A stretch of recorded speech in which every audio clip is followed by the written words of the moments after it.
LCA en ligne numéro 25, bonjour.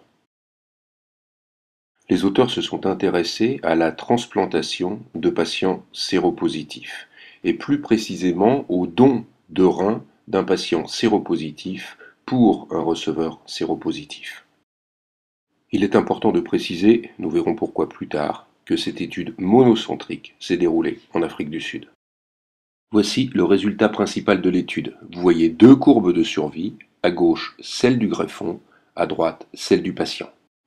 Cette courbe de survie permet d'emblée de caractériser la méthodologie de l'étude.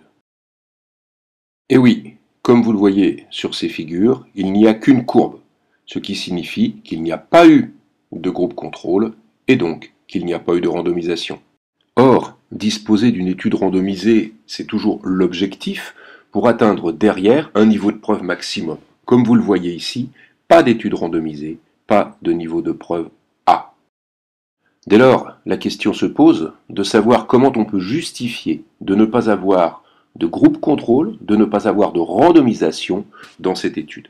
Évidemment, l'explication est donnée par les auteurs et elle était donnée dès l'introduction.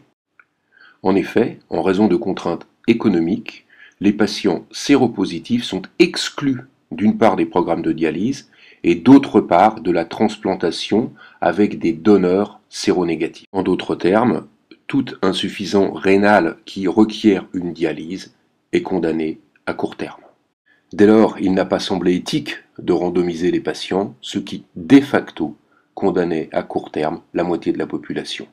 À ce titre donc, la survie à 5 ans de près de 80% de la population est en soi un résultat extrêmement positif